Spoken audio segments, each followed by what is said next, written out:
Well, if there's anybody online, that would be a miracle because we didn't advertise this meeting. But we thought we'd have a bit of a Bible study. Sorry? I'll all get a notification. I'll get some of them will. Yeah, it's up to you. It doesn't always. Yeah. You got the note. Good. I used to get it, but I've obviously lost.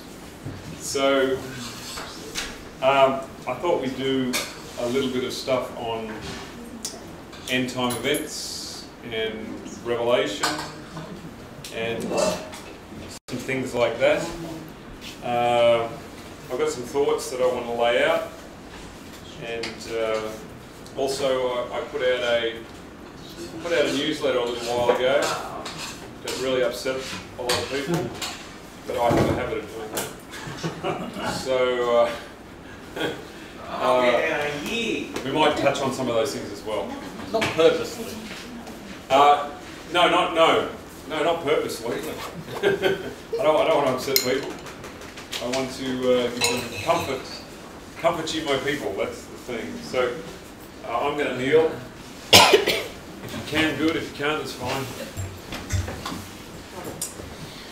Father, we just thank you for the new moon and the Sabbath together, which means there's an opportunity for us to receive a greater portion of your Spirit and your understanding, and that we might know the times that we are living in and have an understanding. And we just pray that you would guide us now as we look at the Scriptures in Jesus' name. Amen.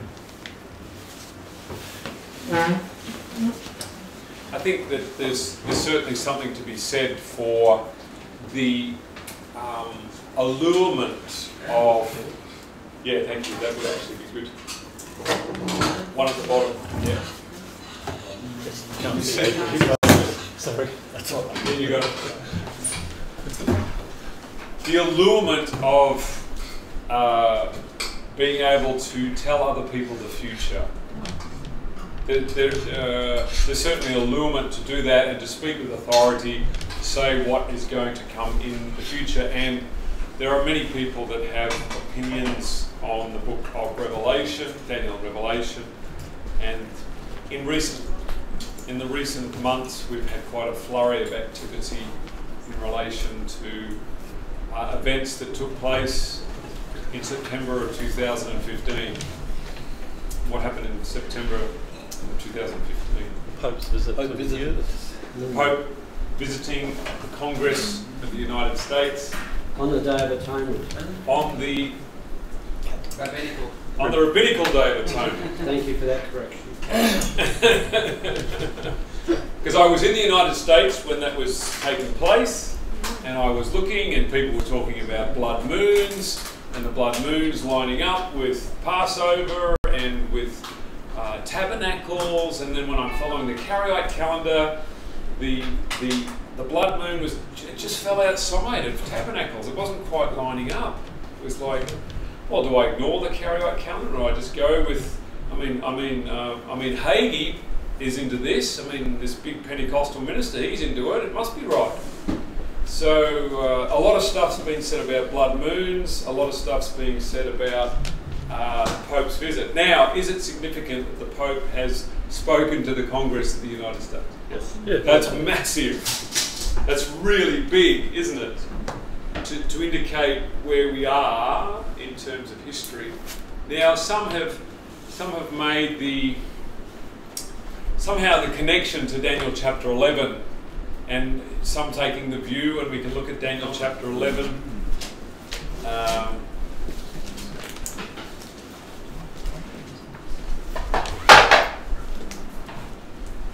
Some have taken the view that the king of the north is the papacy. And I think if you study history, it's indicative that James White seems to have taken this position, but for some strange, mysterious reason, when James White was engaging Uriah Smith at a camp meeting in the 1870s, she put a pin in his balloon, in her husband's balloon. Cannon, don't agitate this issue. Why would she do this? It's one of those things, isn't it? And of course, everybody loves to hate Uriah Smith. Didn't help himself. But So I've read a lot of material. A lot of people give me material, and it's not long before the fangs are out and they're sunk into Uriah Smith, and it's very interesting on the issue of prophecy. So a lot of people I talk to who speak on the subject or have material on the subject of Daniel Revelation, the first question I ask them, have you read Uriah Smith? That's my number one question. Have you read Uriah Smith? Have you read Josiah Litch? Have you read William Miller? Have you read Stephen Haskell? And if someone says no, well, okay, thanks. Like, because whatever understanding of prophecy we're going to be looking at is going to build on that platform. It has to build on what has gone before us. And why should we do that? Is it simply because we love the pioneers, we don't want to dishonour them? we know that God was leading them. We know that God was leading them. And one of the most important passages that tells me that is in Great Controversy, where Ellen White, speaking about the fourth angel, she alludes to the movement of 1840 to 1844 and says this is one of the mightiest movements of God on the earth between 1840 and 1844. And she likens it to the fourth angel. So that tells you, whoa, that's really, really significant in terms of that movement. What's another reason? Well, early writings, page 258. God laid a solid immovable platform. And what was the vision in early writings 14 to 15? The vision of the narrow way. What was the light at the beginning of the way? The midnight cry. And what is the midnight cry? 1844. And all of the prophetic information that leads up to the getting of the date 1844. Early writings, page 74. The chart, the Millerite chart, the figures on the chart were just as God wanted them. There was a mistake in some of the figures. And what was the mistake? The 0 year. The 0 year. That 0 year created a mistake in some of the figures. Okay, we know that from the 1843 chart. So that was the mistake. The rest, she says, the figures were just as God wanted them, which included the 2520, which included the understanding of the daily. This was all laid out in the 1843 chart. So we don't want to ignore that history, but at the same time, we don't want to be unmindful of the statements where Ellen White says, study the books of Daniel and Revelation. There's much more light to be had on this. And I put a booklet together a little while ago. I guess most of you picked it up, called A Framework for the Study of Daniel and Revelation. The second half of this book I'm not so convinced on anymore. That's why I haven't made a big song and dance about this. And the other reason is that on the subject of prophecy, you want to be super careful. Prophecies may fail, Paul said. You want to be very careful about prophecy. And if someone is involved in ministry and the bulk of what they're presenting is based on prophecy, it's just you're heading in the wrong direction. Because anybody can set up a ministry and start putting together information about the Pope, Donald Trump, about world leaders, about pedophile rings and satanic information. You can get a massive subscription list, and you can, point out all the evils, expose the works of darkness. You can name all the ministries that exist out there that feed on that type of information. But this absolutely does nothing to prepare you for the second coming. Zero. In and of itself. Because it doesn't contain the message of righteousness by faith. It only is telling you that there's a big black train coming and it's coming straight at you.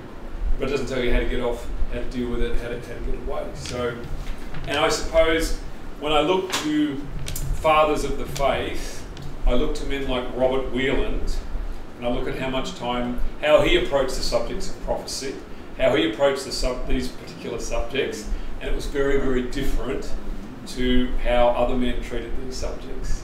And his emphasis was righteousness by faith, and the character of God, and these sorts of areas is where he was focusing on, because And that's not to say we don't focus on Revelation, because what is, and Craig mentioned this on Tuesday night, it's the revelation of what? The Pope? Jesus Christ. It's the revelation of Jesus Christ.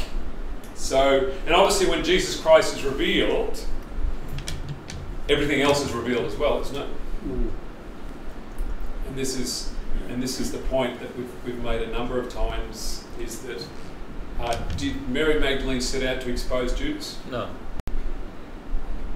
That was just a result. That was a consequence of her love for Christ, her focus on Jesus, her desire to look to him. He kind of got caught in the crossfire. It wasn't her intent to. So I was saying this to Tony before. You know, how do we expose the works of darkness?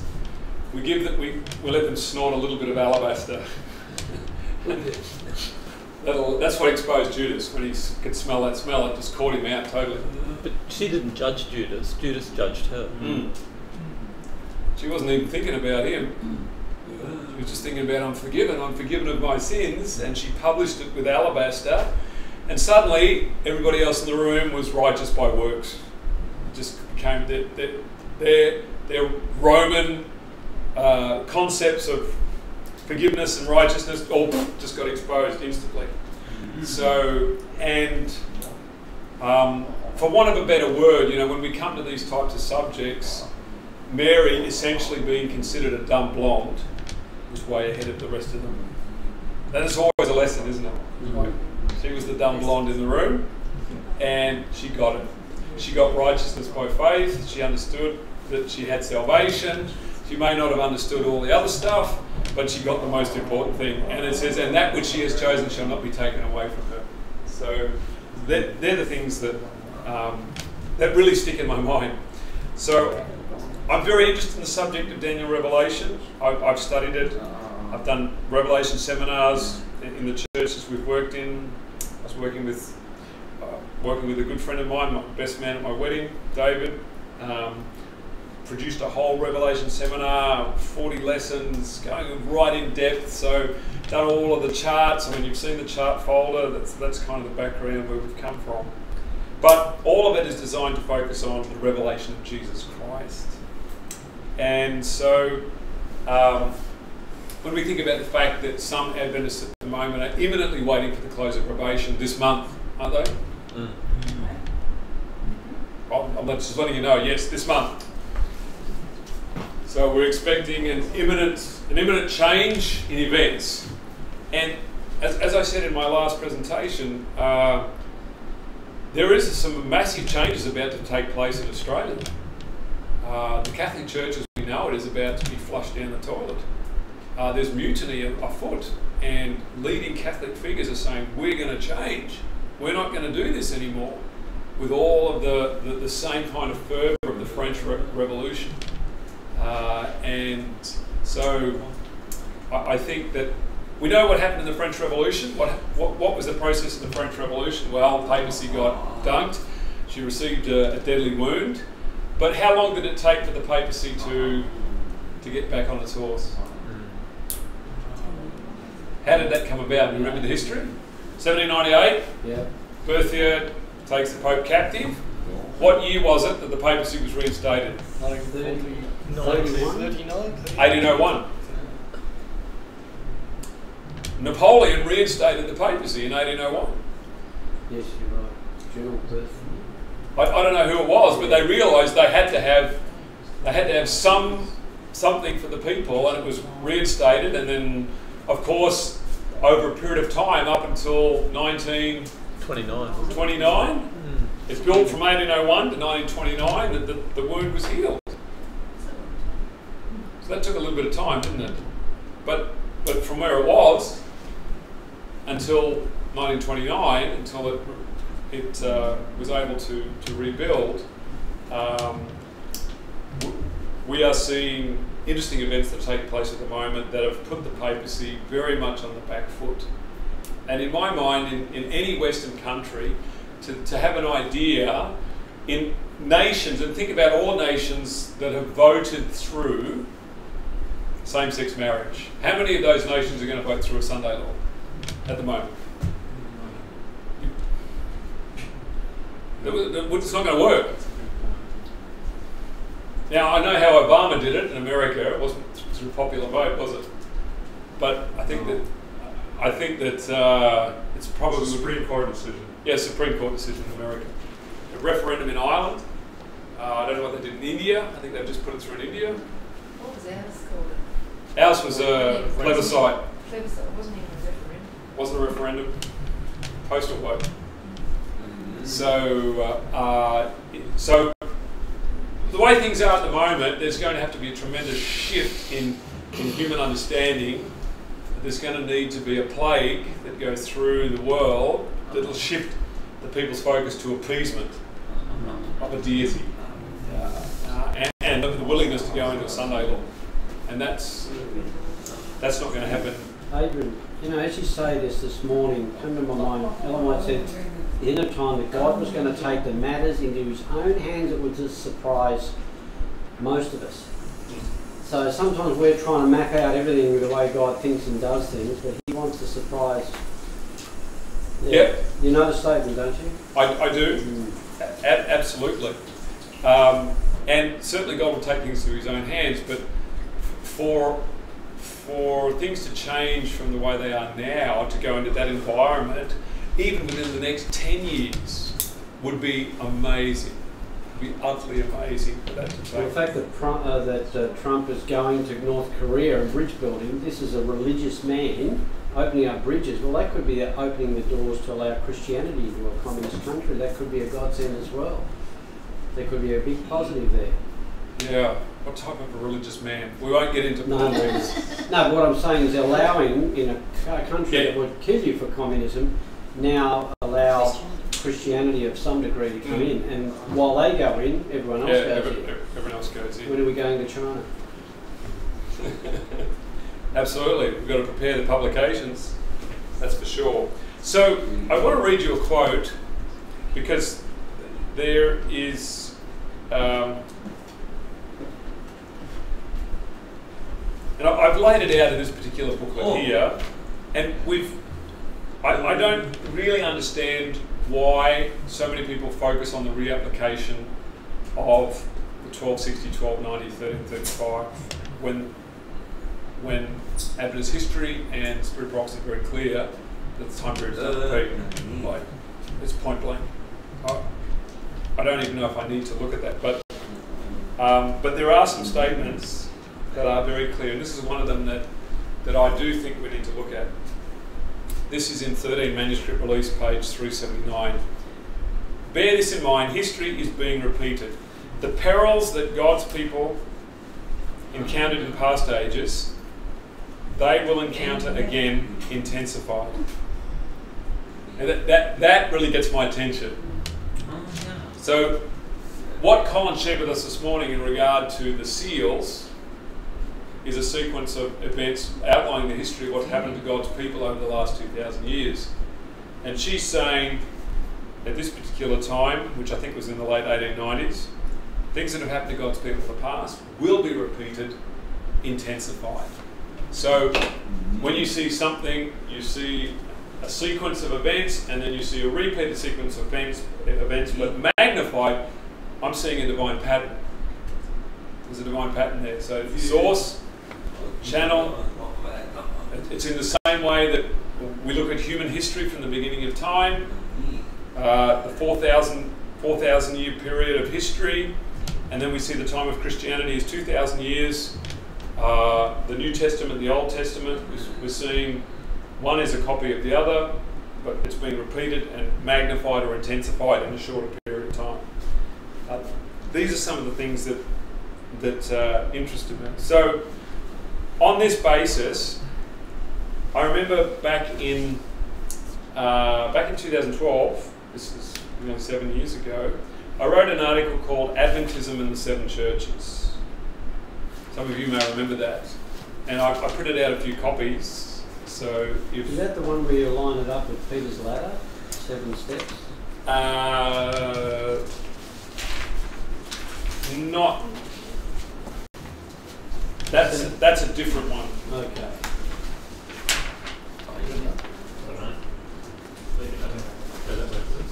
It is, for those of you that are online, if you look up Adventism in the Seven Churches, it's on the website.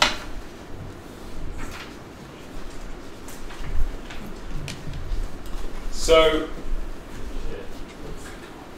what is interesting about this is that the history of the seven churches, we know, historically covers the period of from the time of Christ through to the second coming. But as I've laid out in this article, I saw some parallels between what happened to the seven churches and what has happened within the Adventist church itself, which is like a repeated history of what happened over the seven church period. Okay, so, and I'll explain as we go along. And my thought to us this afternoon is, if the seven churches can be repeated from 1798 till now, that could the seven seals and the seven trumpets also be repeated within that time frame? Gavin's nodding his head. So, and that then would fit beautifully into a divine pattern of a source that's been laid out, and then a channel which is actually an intensification because it's in a shorter time period, but it's also magnifying what's happened in the past. And in that way, we are inheriting the history of our parents or forebears. I think there's merit in this. So I've written here, just read a little bit here, the principles of repeating history is clearly laid out in the Bible. The experience of Abraham going down into Egypt, coming out, was repeated by Israel centuries later. I wrote an article on this, comparison of Adventism to Abraham. And then I've got the quote there, Satan's snares are laid for us as verily as they were laid for the children of Israel just prior to the entrance into the land of Canaan. We are repeating the history of that people. So we are repeating the history of the children of Israel. And for anybody who's done any, yeah, I know that feeling. That any examination of Adventist history, you'll be familiar with the name Taylor Bunch. 40 years, yeah. And his book called Exodus and Advent. Yeah. How that the Advent people are repeating the history of the children of Israel. And what was the key element of his book? Well, that 1888 was Kadesh Barnea. When we came up on the borders of Canaan in 1888, that we, like the children of Israel, rejected and we went back into the wilderness. That has its implications for us. So, another important statement we've got here, that which hath been is now, and that which hath already been, and God requireth that which is past. In mercy, God repeats his past dealings. He has given us a record of his dealings in the past. This we need to study carefully, for history is repeating itself. We are more accountable than were those whose experience is recorded in the Old Testament, for their mistakes, and the result of those mistakes has been chronicled for our benefit. So, many times when I hear people say, when they're trying to talk about reapplication of prophecy, and people will say, well, what happened, what the pioneers wrote, that was good for their day, but now we've got something better. Now, that is what I call an oppositional mind, where both of them don't fit together.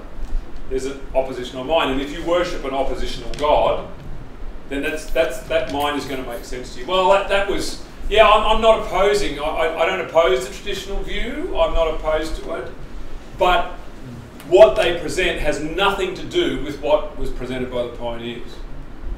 I see major problems with that understanding it, but it makes sense. But if someone can present to me a history, say like the seven churches, that covers from the time of Christ through to the second coming, and that, well, through to present day, we'll say 1844. And we can show a repeat of that, building on this, so that the more we learn about the original prophecy and the way that it was expressed, the more detail we're going to get on how it's explained here. Now that makes a lot of sense to me. Then you're building much more firmly on the Pioneer platform in order to get a clearer perception of what you need to do here, so that they're not against each other. That's what I'm looking for. And I think with our understanding the divine pattern, that would make a lot of sense. That the more we study our Pioneer's understanding of prophecy, the clearer picture we're going to get of what we need to do in the last days. Does that make sense? And that's my thought behind. And I just had the thought today, and since it's the new moon, I just thought, oh, I wonder, I wrote this article 7 years ago, that this could provide a template in which we could then lay in the seals and the trumpets to follow a similar pattern. And I've laid out here in the article the 7 churches and their meaning, and the point that do we need to go through that? Through the historical understanding of the 7 churches? Are we fairly familiar with that? Yes. Everyone nodding their head. Sorry to those online, you can't raise your hands. Look at the article, I've got it written in the article, you can refer to it as to the 7 churches and their meaning and their historical time frame. Needless to say, we're in the final church, the Church of Laodicea. But if you come over the page, we now look at an application to the Adventist Church. And so, as I mentioned, the Church of Ephesus, the organisational principle was in establishing the foundation of the movement. And we see that Adventism from 1840 to 1863, they had a first love experience in their preparing for Christ's coming, laid the doctrinal platform from 1847 and 1848. They lost their first love. They became as dry as the hills of Gilboa. And of course we know in 1856, that's when the beginning of the Laodicean message was introduced to Adventism. So the foundations of the Advent movement could be paralleled to Ephesus. Did our Adventist pioneers go like the riders of a white horse? Yes.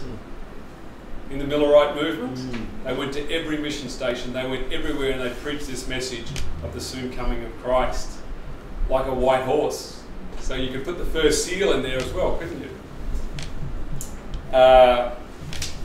The church then becomes organised, and it's in this period of the late 1850s and 60s that you had, or probably earlier than this, you had the rise of the debaters like Moses Hull and many of the others, and I think it was George Butler that says we haven't lost a debate in 20 years. Okay? So it says of we lost Canright. That's why we lost Canright between 1863 and 1895. The statement was that you are rich, and the attacks that came on the Adventist people, the attacks on Adventism as it began to grow and emerge. There was a lot of persecution of the Adventist movement at this particular time. But of course there's the rejection of the 1888 message that takes place here, and after constantly being accused of denying the divinity of Christ, the church begins to compromise, doesn't it? And so the Adventist church enters the period. Who was Balaam during this time period? Between, I put 1895 to 1931. Froome. Sorry? Froome, yeah, Leroy. That was before Froome. Yeah, it's a bit before him. It would have been, Not Prescott. no, Prescott was influenced, but Latrell. Who do you think it was? A.J. Daniels. Daniels? Prescott, no, not Prescott, F.M. Wilcox. Wilcox, yeah. Wilcox, it's interesting, Wilcox had an interview with some of the leaders of the other denominations, and it was in one of those meetings that Wilcox actually wrote a statement saying, when it comes to, you know, the gospel, Adventists ring as true as steel, which was the exact words that were repeated by Froome when he spoke to Martin and Barnhouse. But Wilcox had already done that in much earlier years. I think because Canright was stirring up such a tremendous ruckus at that particular time. And interestingly enough, it was Wilcox, I think, who formulated the new fundamental beliefs in 1931. They were placed in the yearbook without anyone voting on them. He just wrote them and put them in, and they were accepted as our fundamental beliefs. One man! So I think Wilcox had something to do with it. But in any case, there was a period, as I put here, Kingly Power, Kellogg, Ballinger, the 1919 Bible Conference, the beginning of the Ministerial Association, and that was started by Froome in 1926. Froome began the Ministerial Association, and he was the one that began, and I've written about that in the book, Divine Pattern, where he says, wonder of wonders, I looked through our denominational papers, I couldn't find anything on the Holy Spirit. Nothing. I had to go to all these wonderful authors in these other churches, the Daughters of Babylon, and learn about the Holy Spirit from them. That's actually a downright lie. It is. Because when you go back through the writings of Jones and Wagner, there's plenty there. But they, at that time, What they wanted to read. they were persona non grata. So, but do we see from 1895 to 1931 a period of compromise? There's this transition that's starting to take place in the church, and a number of doctrinal shifts began to take place. What were some of the doctrines that went down during this time period? 1910. Well, before Father Son, Daily. the daily. That's right, Conradi's view of the daily. Conradi's view of the daily came in, was picked up by Prescott, Daniels. King of the North. King of the North went down. Pre-fall Christ? No. That didn't quite come in. No. That didn't come in until a bit later on. Yeah. Obviously, Father and Son changed towards the end of this period, where it really started to take momentum. Now, of course, the Trinity is introduced. So, There's a lot of issues in the 1919 Bible Conference. 1919, how we approach the spirit of prophecy, how we understand history, how, you know, a whole range of issues were introduced in the 1919 Bible Conference. And of course, A.G. Daniels, who managed to remain in power from 1903 to 1922, that had significant effects on the church. But I'm likening this to a period of Pergamos, that the church became exalted through its union. It began to move more towards the Daughters of Babylon, particularly on the Trinitarian issue. So by 1931 to 1980, we have a longer time period for the church, and this is where missions and the church is really becoming institutionalized, and it's growing, it's developing, it develops its church manual. Church manual comes along, and a whole range of other things are introduced here. And I've written here that the church tolerated Jezebel. Church manual, church policies, questions on doctrine, expansion of institutions. This was a time of great expansion for the church, and I think it's quite interesting that when you I need can I have something to rub. But when you look at a graph of population of the church, and you look at the church is going along like this, and you get to 1931, and it goes like this, and then you get to 1980, and it goes like that. The population of the church. That's when the Trinity was first introducced, and that's when it was codified. Voted in. Women's ordination. issue, yeah. So And more people came in, you said. a lot more people came in. I would have thought in 1980 it went. No, church expanded rapidly after 1980.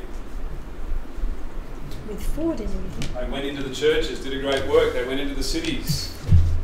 And it was none other than the General Conference President himself in 1978 who said that the Omega of apostasy is about to strike.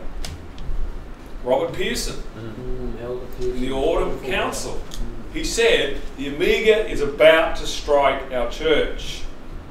And he quoted from Selected Messages where it says, books of a new order. He quoted all of that and said, this is what's about to happen. He wasn't able to finish his term. He went to Wildwood to recover his health. He was so distraught about what was happening to the church. And his prediction, 78. That's when he went to the Autumn Council and he said, the Omega is about to strike us. God and man. True, I mean, there's truth to what he's saying, but it was already happening before that as well, right? With Froome and the books that he was writing. Oh yeah, the foundations. Foundations. Well set. The engine room was set, and if you read you can read it in Margaret Thietini's book on removing the pillar, but she records there the history of Claude Holmes, who saved Special Testimony Series B from the flames. The church leadership had ordered the destruction of several of her writings, and he was a young man. He put the fire right down, and he put them in, but he suffocated the oxygen into the thing, and the men left. As soon as they left, he bailed them all out, and he saved most of them. So otherwise, we wouldn't have had Special Testimonies Series B or Series A. We lost them. So that in itself is. What date was that? Do you remember when that was? Might have been in the 40s, 1940s. Because they had to get rid of this lunatic fringe. You know, they had to suppress any of Ellen White's writings that would support the lunatic fringe had to be gotten rid of. And as Froome wrote in 1955 to Reuben Figuer, the General Conference President at the time, he said, I do believe we've come into a powerful circle of friends. The Daughters of Babylon, that's a powerful circle of friends, isn't it? It's quite astounding. So, and it's at this time we have quite a number of defections in the 50s and 60s, defections from the church. And I think that some of these leaders were quite horrified when they produced a son like Desmond Ford. They were horrified at where he went, but the men that had gone before him, like Heppenstall and others, they prepared the way for Desmond Ford. And so,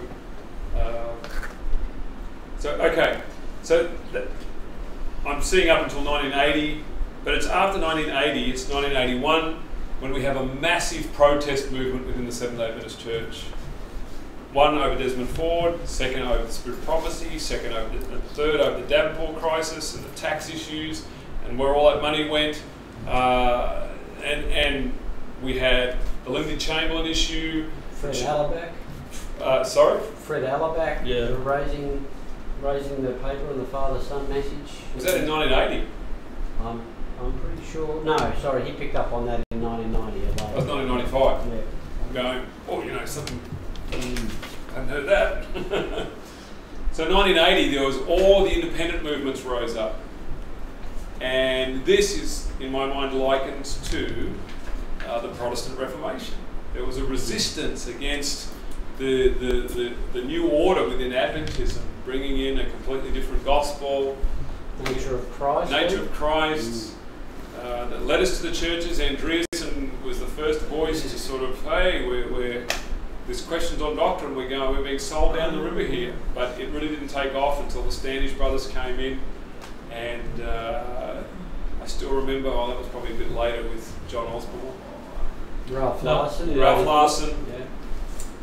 Spears. And Ron Spears. Ron Spears was around there. And of course all the Concerned Brethren. CBs. Here in Australia.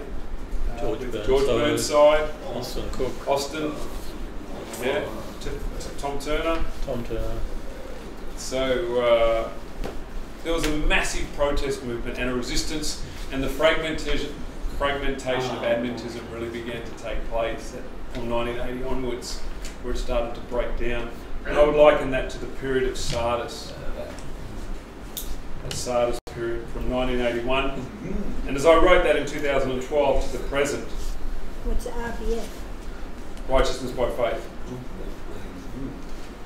Present rise of independent movements, war over sanctuary, righteousness by faith, victory over sin, Ellen White, Women's All Nation, Trinity, to name a few. So, and the spirit of Sardis is a spirit of confrontation, conflict, debate, war, antagonism. And what do we see of Sardis in the time of the Protestant Reformation? How many of them it says, you have a few names in Sardis that have not denied my name, but you have a name that you live, but you're dead. So the Adventism of 1980 onwards has a name that it lives, but it's dead. Spiritually dead. It's conflict is there. So, and I've put here just ahead, this is from 2012. It's interesting that I wrote this in 2012, not denied my name. It's to do with character, isn't it? Mm-hmm. And that you have a little strength. There'll be a little group of people, a small group of people that come out of all of this that have not denied the name, a very small group of people that pick up, as I've written here, cling to the name of the Son of God, and I would add to that now the characters before I had understood the character of God, maintain gentle spirit of Christ, regain access to the most holy place experience, the door opens and shuts. And so I'm saying we are now, I believe we're beginning to experience that now. Philadelphia. And our Philadelphia experience is being made much more sweet by a belief that our Father in heaven doesn't judge and our Saviour doesn't judge to the negative. It's very hard to have Philadelphia if you're judging each other all the time, isn't it? So it's very, very difficult. And then, of course, the closing scenes in the church of Laodicea and the people of the judgment. So what I've laid out there is a time frame between 1840 and the present, just leading into the time of Philadelphia, that could possibly lay a framework for also the seals. Because historically, when I would teach the seven churches and the seven seals, the seven churches and the seven seals are parallel, aren't they? So if this is a repeated history, we could see the seven seals also being played out in that history. I haven't done this research, I haven't done the study, I'm just sort of throwing it out there. And of course the trumpets, historically, like in terms of the churches, you've got like 31 AD to 100, and that's Ephesus, and we see that the white horse is occurring within this time frame as well.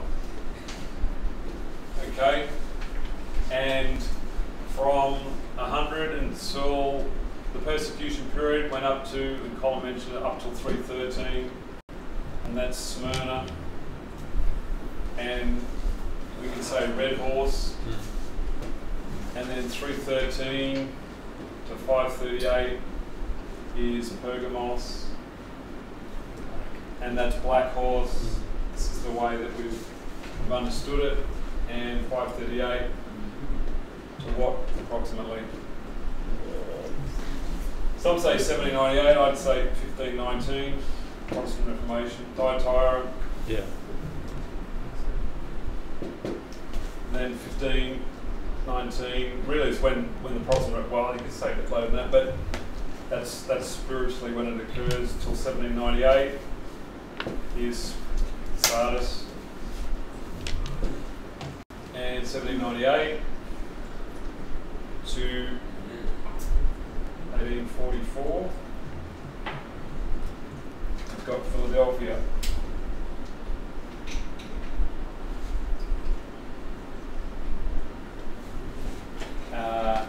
So obviously pale horse is here during the time of Sardis.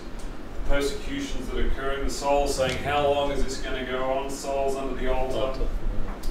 And then, of course, what's happening in the sixth seal? You got the earthquake, Lisbon earthquake,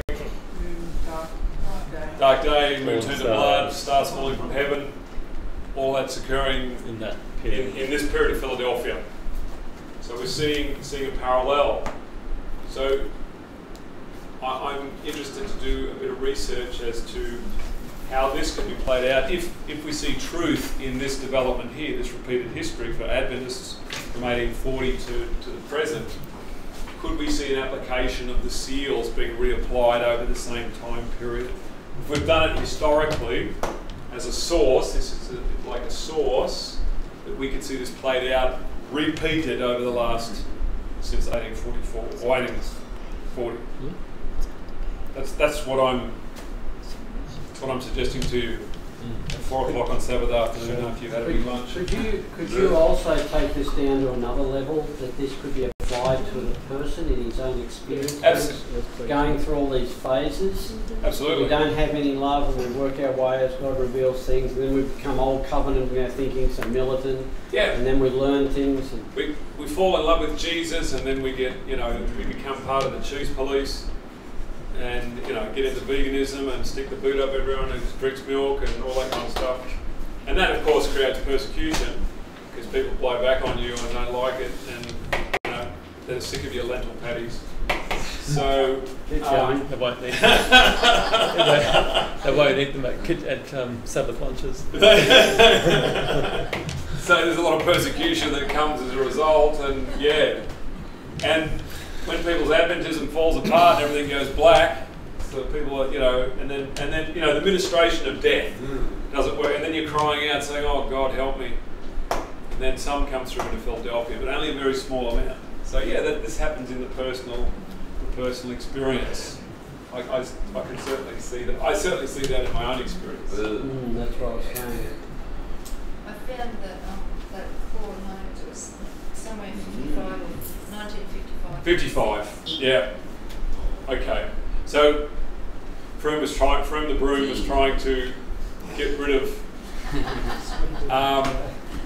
that documentation before the boys turned up from Walter Martin and Donald Barnhouse. And I remember one Jesuit scholar saying they have very good connections with Walter Martin. So make of it what you will. So anyway, I think we could do some more. I'm just thinking aloud here, and anyone else can throw some thoughts in here. But I am interested to put out for people a thought process in regard to the repeating of the seals and the trumpets in a historical context, but for some reason I can't understand the absolute obsessive compulsive desire to focus on the time periods when clearly the Spirit of Prophecy and the pioneers say time is no more. There is no more time. The time periods have ended.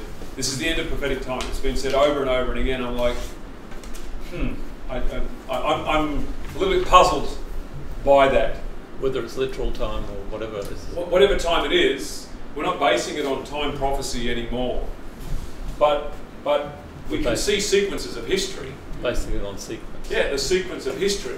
We can see the things that are being played out. And of course, I want you to think about this. If we are now coming to the end of the Sardis period, what aspect of history took place between 1793 and 1798 in the Sardis period? It's the French Revolution. So that would make sense, wouldn't it? With what's unfolding at the present time. Where Christ was killed. Where? Christ was crucified. In Egypt. In Egypt. Revelation 11. So we could be coming to the end of the 5th period in our time frame, in our time sequence.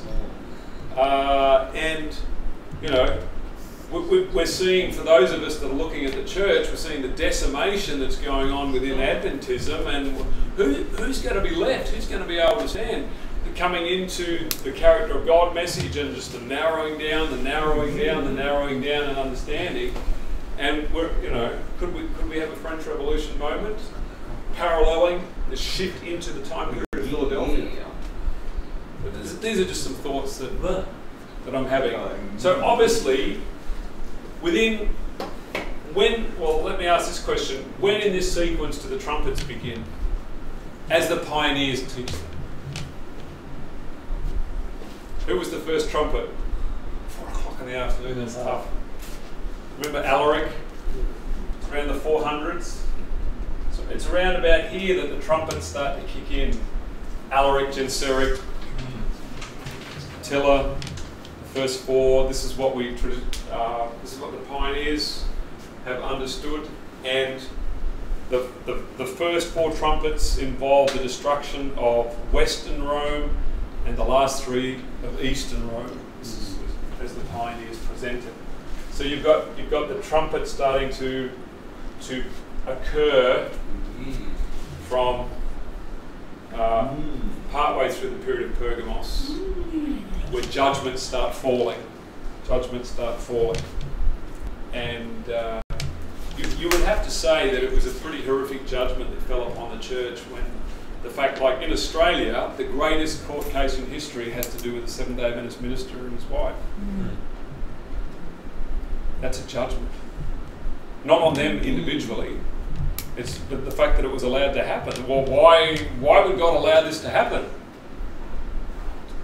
I mean, that doesn't happen to Adventists, does it? And that, what they went through, is a collective for the whole church in terms of God. And as we have said, 10 weeks after God gets voted out of the church, that's what happens.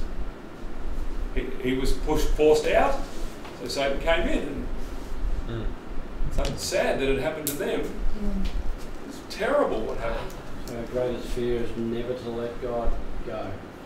Otherwise Satan comes in. He comes in, and of course, I remember the interviews when some of the media, when she was saying, Lindy was asking the question, where is God? Well, he was voted out. I remember in 1983 when I was in Mildura on a Pathfinder camp. I'm 14 years of age, and I'm asking that question, where is God? This doesn't happen to Adventists. Why is she going to jail? I was completely confused. Why, God, where are you? Hang on. Made me ask the question. Even got my attention as a 14-year-old. We're all praying, please let her out of jail. You remember? Some of you. I was 14 when that happened. But that's an evidence of the judgment starting to fall, because God's people are moving further and further away. And as the church continues to fall away, I think we're on the verge of another major judgment within the Adventist church. The 2020 meetings next year are going to be interesting. George, the knights of the church, George Knight is getting ready to dethrone the Pope, if I'm hearing correctly. So, you mean the president? Sorry? The president. He calls him a Pope, but yeah. He called him a Pope. Sheathing his sword, isn't he? Yeah, he's pulling out his sword. He's ready to do the president in. So, and I'm not passing any commentary on either side of that, other than it's not going to be nice. Not going to be nice. So, I think I just wanted to share that with you, and in terms of the 7 churches, and maybe we can see that the seals replaying in that same time frame over the last 200 years, condensed, and that might offer us some thought on that. How do the seals fit in now with your diagram? Because they overlap. Well, that's what I mean. I put down the seals down the side here. I haven't given much thought to the seals applying from the 1840s onwards. I haven't thought too much about it. I'm just thinking aloud with you now. Because old David Koresh had an infatuation with the trumpets. That was his last message for the seals and trumpets. He had a last 1-hour presentation to the world that they had to listen to that before he'd let anyone go. Yeah, I don't know if you remember that. Let anyone go. Yeah. Yeah, On the compound. in the compound, yeah. Yeah, I knew he had a big thing about Yeah. David Koresh. No, he's Yeah, been able to unlock the seals. Yeah, yeah. Yeah. Yeah, what are the seals? Well, we know what the seals are, historically. And if Ellen White says that the history of the past will be repeated, intensified, well, that makes sense that we can reapply this to the time period from 1840 through to the present. So it's interesting that people that are portraying the reapplication of prophecy, it's almost like they believe in an arbitrary view that God has an arbitrary time, and once that time's established, we can start knowing for certain what the future holds. That seems to be their cornerstone. Yeah, and that I'm glad you've raised that, Tony. In terms of the time periods of the 1290 and saying, for instance, this idea that the close of probation is now, at this particular time, it makes a suggestion that God himself, of his own volition, has cut people off. He's just cut them off. He said they're not going to, sorry, it's Too late, bad luck. Too late, bad luck. And for those of us who are studying the character of God, and my main text would be in 1 Corinthians chapter 5, and maybe we can look at that, 1 Corinthians chapter 5. And I know we went on a bit of an excursion looking at this stuff here, and you might have thought I led you up the garden path, but hopefully it'll give you some things to think about. Maybe we can look at how the seals could apply in there, and where was I going? 1 Corinthians 5. 2 Corinthians. 1 Corinthians 5. Try second. That was to keep us awake, wasn't it? That was to keep you on board, yes. 19. To wit, 2 Corinthians 5:19. To wit, that God was in Christ reconciling the world unto himself, not imputing their trespasses unto them, and hath committed unto us the word of what? And that word is atonement. So if God was in Christ reconciling or atoning the world unto himself, this is the point. How was the atonement made from God's perspective? From the human perspective, the atonement was made when Christ died. That satisfies our concept of atonement. But on God's side, how is the at-one-ment taking place? Through the revelation of the character of God. So it's actually the demonstration of the character of God that brings the atonement, not the deed of killing Christ upon the cross. Because Jesus actually said on the night before he was crucified, I've finished. I'm already done. I've done everything that you've asked me to do. And we've looked at this in the past, how that Christ could have died on the Thursday evening because his work was already done. But he had to be kept alive for our concept of justice to be satisfied, for us to believe that we could be forgiven. That was for our benefit. But Christ had already completed his work. He completed the atonement. So when it says that to us is committed the ministry of reconciliation or the ministry of the atonement, what does that mean? That's good news. God's character. God's character reflected where? In us. Christ in you, the hope of glory. So that when Revelation 18, that we go from place to place with faces lighted up, and the world is exposed to the character of Christ, of a group of people that are non-violent, loving, caring, love their enemies. That's hard work. All of those things, and the world sees this character revealed, and the world rejects it. They bring their probation. That closes probation, doesn't it? I'll be talking more about this next week when I'm down that towards Lismore. So understanding that God is not arbitrarily closing probation, but that a demonstration of the character of God manifested in his people, so that the world goes, we want nothing to do with this. The world says, we reject this. That's the close of probation. Probation cannot close before that.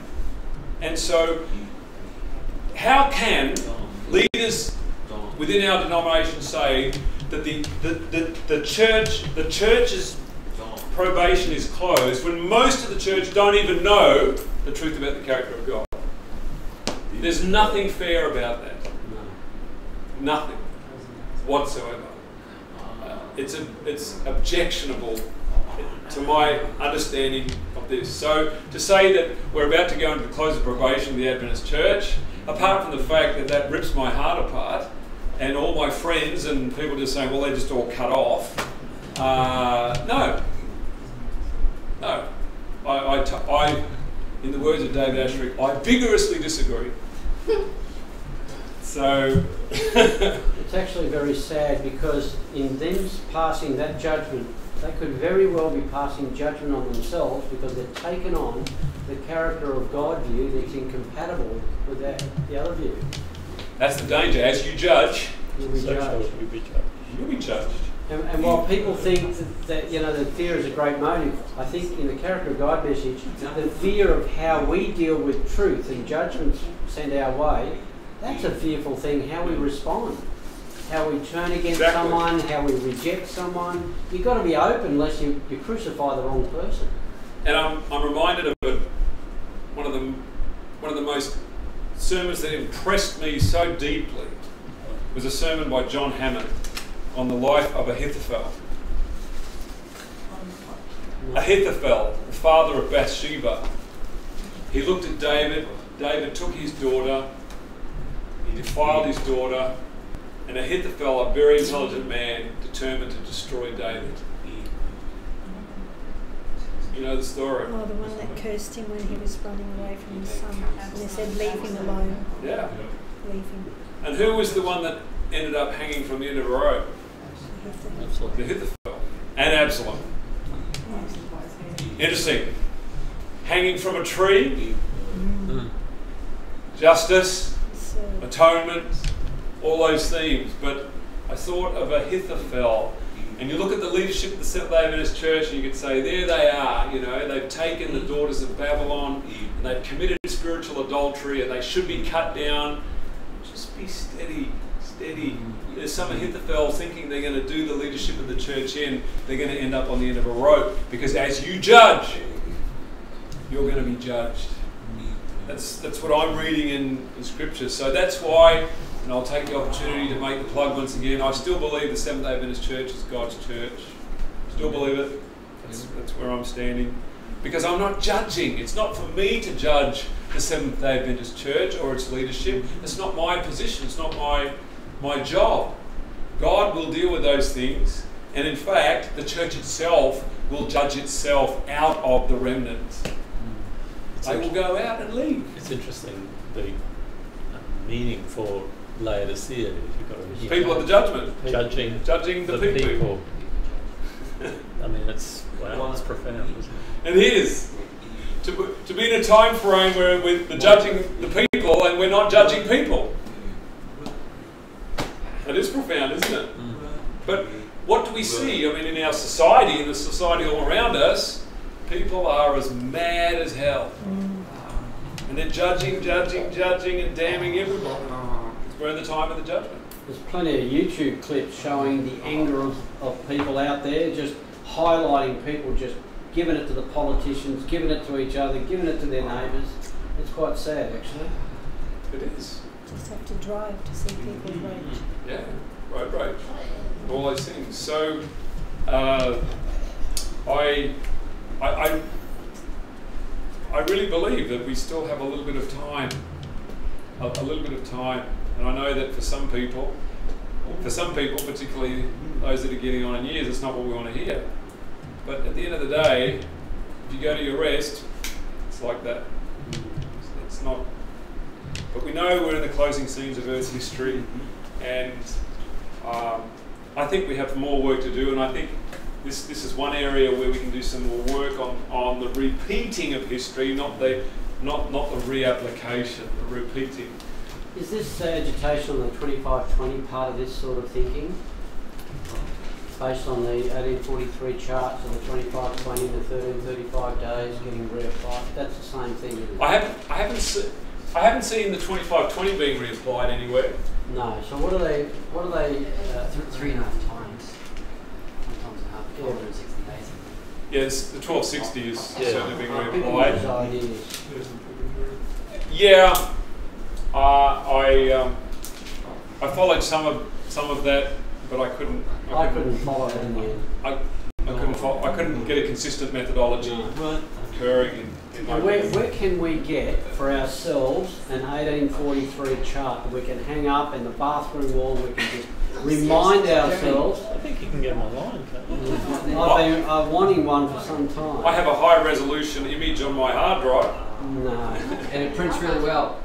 Oh, Ruben's already printed Ruben's it out. printed one. I've got one of those in 1851 in Germany. Wow. It's Full Why didn't size. you bring it? because I take the lessons over there. It's about 1400, 1500 by 1 metre. You had them up at Yes, I us had them over at a couple of years ago. Yes, Mm. and I got the other one from Brother Glenn Koopman. He gave me the later one. Mm.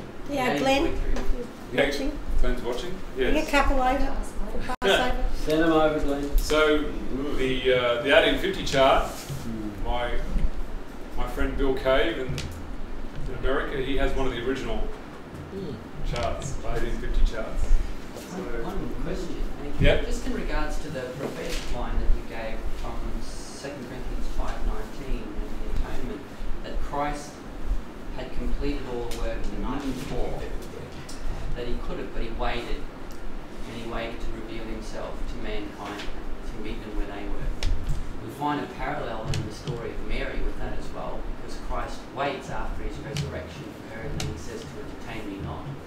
So this brings Mary back into the story again, because we've already followed her through John chapter 8 and so on. So Mary finds herself again, he's waiting, and he's waiting for detaining the himself. bride, He's detaining himself when he really ought to be going but he waits for her. to reveal himself to her again. Which would be interesting as far as he proves the words that he has given in the past are true, because no one believed that he would go to the grave and come back. And the thing that we're now waiting on is a revelation of the character of God. He's waiting to reveal himself to Mary, To the woman. And she's the only one that gets it. Yep. All the other smart guys in the room don't get it. The wedding first. You Yeah, did that at the wedding. she's the remnant. So wherever this gospel is preached, you must tell the story. 'Cause, That's right. you know, Would you put that with the 11th-hour worker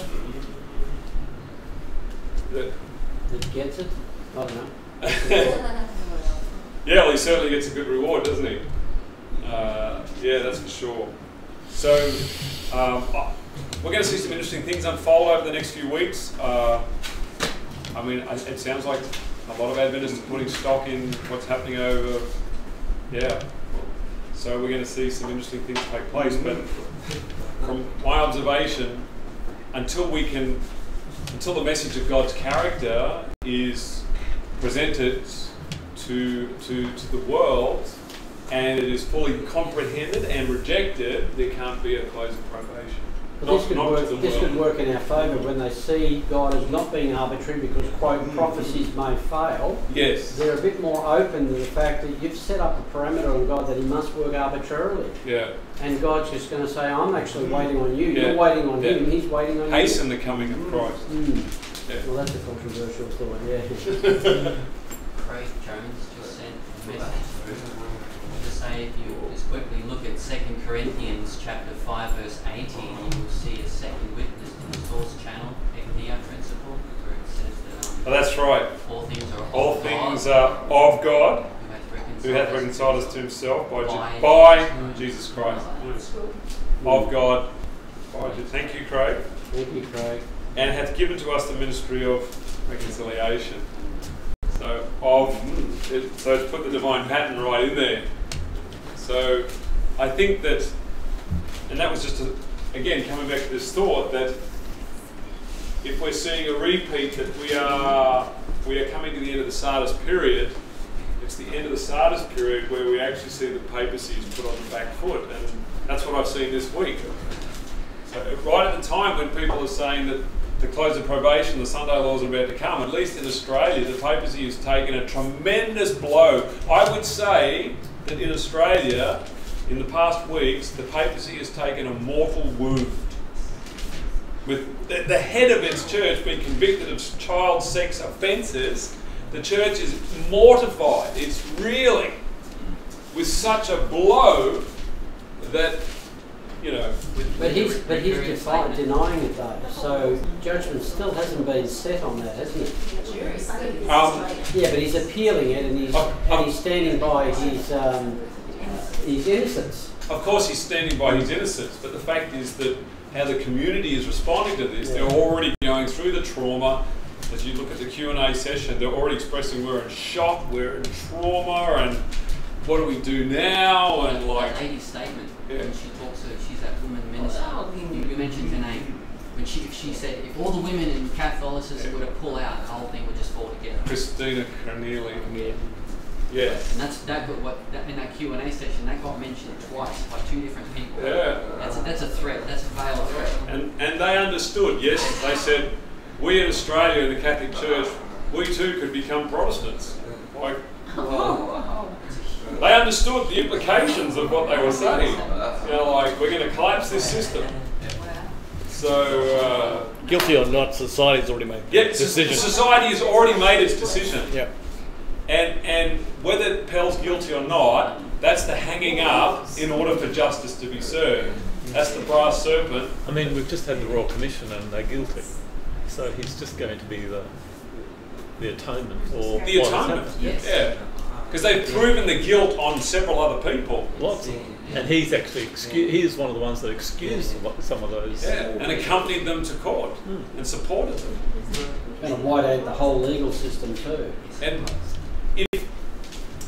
if you look at it very carefully, we're just offering a bit of commentary here. What is bizarre about what's happening at the present time is that on the conservative side of politics, John Howard, Tony Abbott, Andrew Bolt are all coming out supporting George Pell. And this is playing into the hands of the socialist Labour movement who are coming out on the other side. So like, and opinion is not supporting George Pell publicly. So it's moving towards the Labour movement and the Green movement. And that's where I see that Australia's going for the next election. So, thank you. Think it might swing to this Bill Shorten view? They might adopt him? I think we're going to get a short shift. So... It's actually scary, some of the things that he's talking about. Yes. But, and I'm not saying that any particular individual is masterminding all of this. We know where it's coming from, but I'm just saying that I think that we're going to see a number of things unfold. Now, a number of people have taken to the idea that the Pope's visit in September was the equivalent to the surrounding of Jerusalem. And that this is now 3.5 years later, 2019, that Jerusalem will be destroyed. So I'm trying to understand how the Congress of the United States could in any way be compared to Jerusalem. Yeah, that was Supposition. Yeah, but there's no connection. I don't see any connection between the United States Congress and Jerusalem. That's This not. is- this It would have to be like the Pope going to the General Conference. Yes. He'd be going to Maryland. But this is what happens with Adventism over the years that I've known it. When a major event occurs, people scramble in the prophetic books and they try to make it fit the scenario, and it just fails. It doesn't fit. Doesn't fit. It's Not how God works. It's certainly indicative of a change over the relationship between Rome. I think that the relationship between Donald Trump and the papacy is interesting, but to be honest, it's impossible to know what Donald Trump is doing, and he does it on purpose. I think it's just throwing stuff out everywhere while he's, Scarlet Pimpernel sort of stuff. So we have to wait and see on that. Sorry, dude. Scarlet Pimpernel. Yeah, you familiar with Scarlet Pimpernel? Yes. It's a story of Gavin Steele. the time of the French Revolution. where this Englishman was in France and he lived a social life, and he looked like a complete idiot, and he played. His public life was one of a complete idiot and goon, but in the background he was pulling all the strings and he was doing stuff. So we call it Scarlet Pimpernel. So it's on YouTube. So. Any other questions? Thoughts? While we're surfing. How does blood moons fit in with the new moon concepts?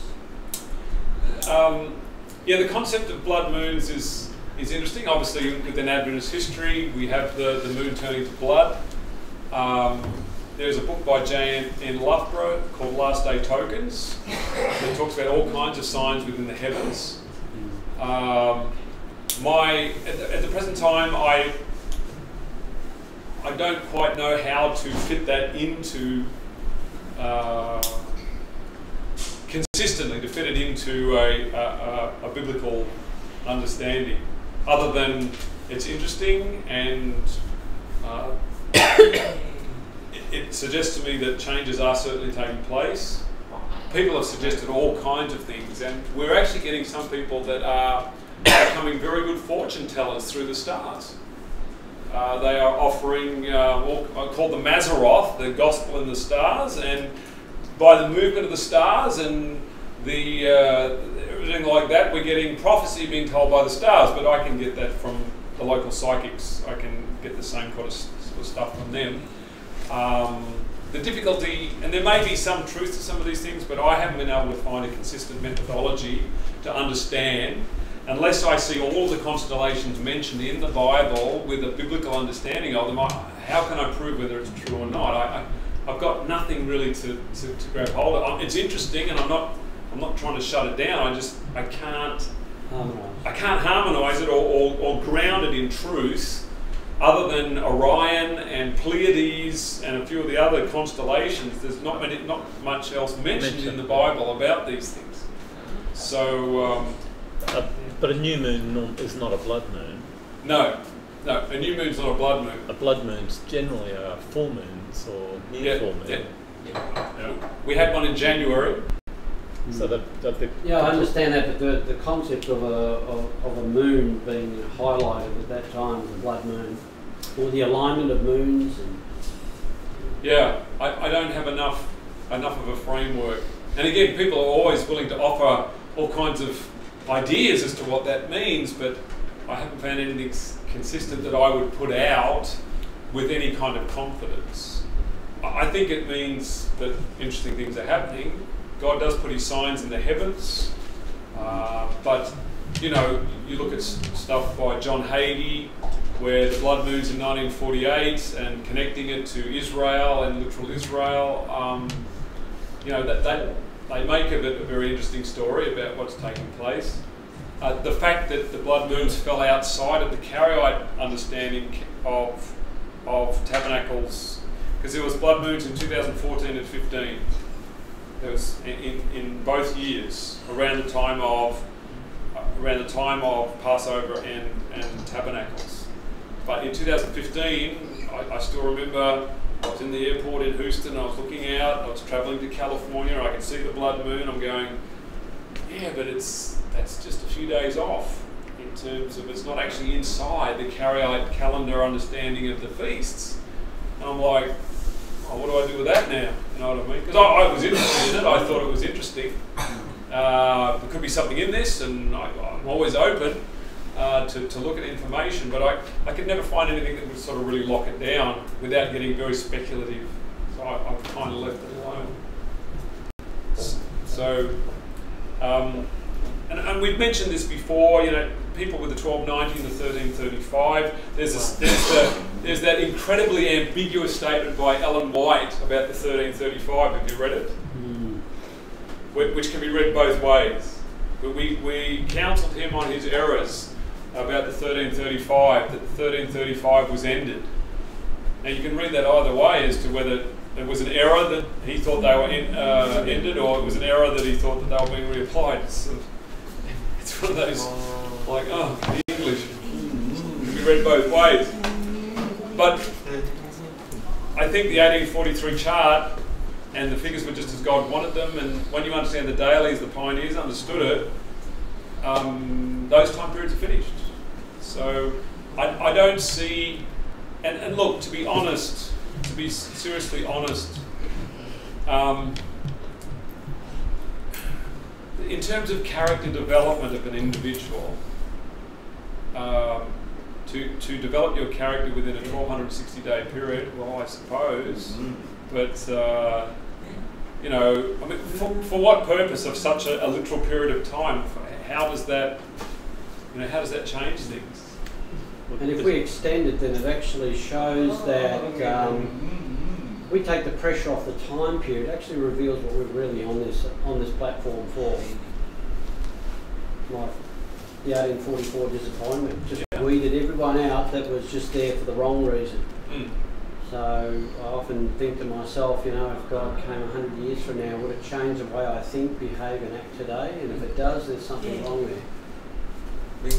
And I'm reminded of the statement where Ellen White said, you know, this guy in some area, he said there was a tidal wave coming to sweep away New York, and she said, I wrote to him immediately saying, don't do that. It creates fanaticism. That's right.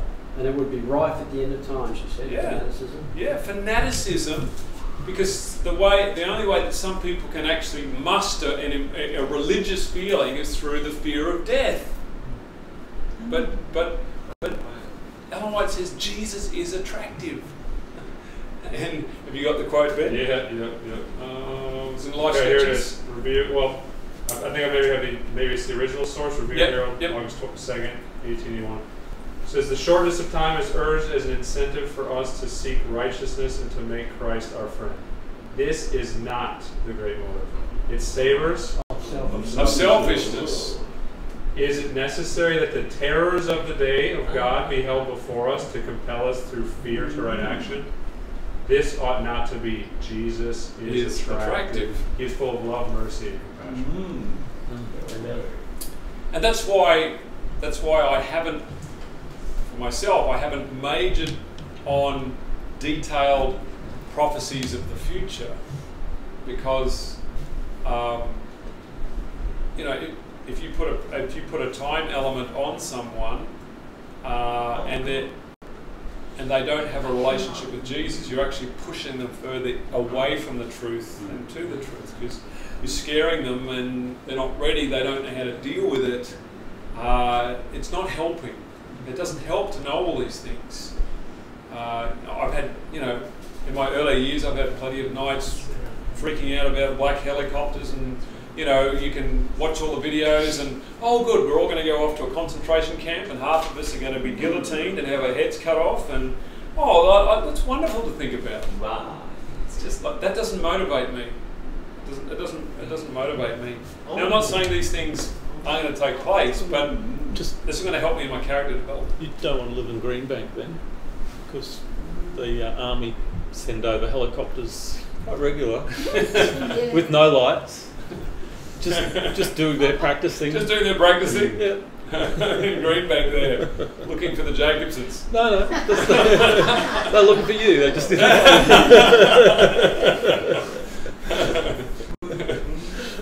The Jacobsons aren't worried. How do you fit the character guide message in end-time scenarios with a very sobering threat of AI taking over the planet in an exponential fashion? It's quite eye-opening. You've got Elon Musk, who's the creator of the Tesla car, coming out saying, "We've got to have a panel. We've got to do something fast. We're headed down the wrong path." Yeah. Many other people jumping on the same wagon saying, "Have you seen where this is going?" Well, I mean, we've got the whole. We're in the process of a rapid rollout of 5G technology, which will allow for a complete change in technology, ability to control and monitor and control people's activities, to move us into driverless car technology, so that, you know, our autonomy is reduced. Smart appliances, the Internet of Things, I mean, all those things are about to unfold, and what that means for us in terms of transhumanism, in terms of artificial intelligence. I'm not fully sure, but I just know that, and this is where the subject of the Sabbath and the feast becomes very important to me personally, in terms of the hedge of protection around God's people. Those who don't come into that hedge of protection are much more vulnerable to all of these things taking place. It was interesting that they used the term that it's, they showed the flow chart of how AI grows. Yep.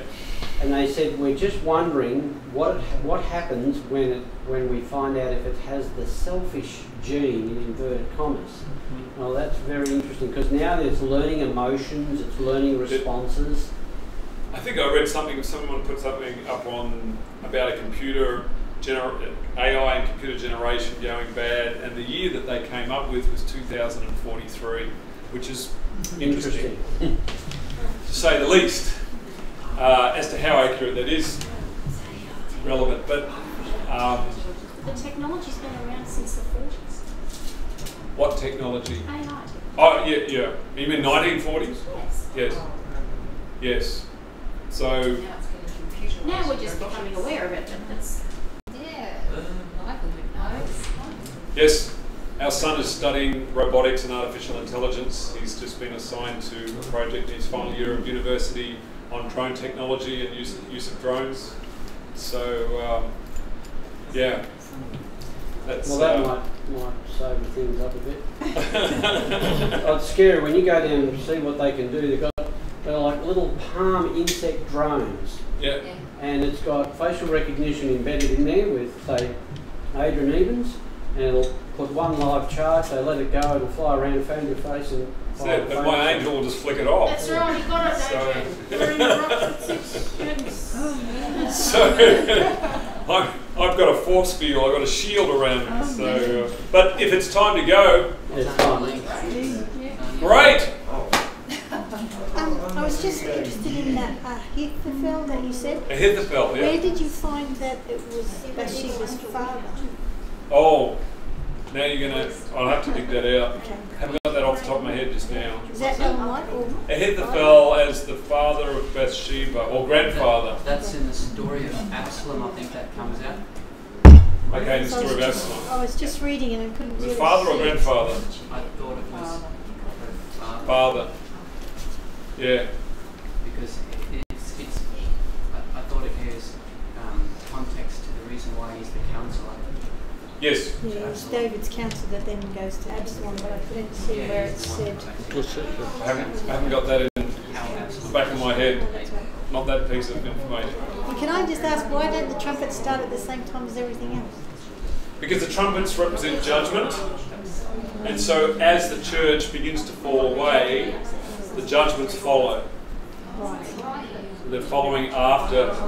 And the seals has to do with the covenants, and so it's showing that the church is breaking the covenants, walking away from the covenant, and so then the judgments begin to fall, which means that Satan is given more access in order to do his work. And of course, the trumpets have a direct parallel in the plagues. So there's an interesting relationship between source and channel. So we should study the trumpets in order to understand how the plagues are going to play out, so that there are source-channel relationships that's operating there. So, all right, I think everyone's done. And I no? just, you know that the one where David numbered the men, and then there were judgment was coming, he had to choose it, and then he said, "You choose," and it was the plague came. Yes. It says, and because it says, and Satan stood up. Yes, I'd cover that in Smiting Angels, where in one chapter it says God moved David to number Israel, and the other one says Satan stood up and moved David to. So you've got to, who did it, who done it? We're all in the jury working out who did these things. So, all right, shall I have a prayer? Thank you for contributing. I hope that was helpful.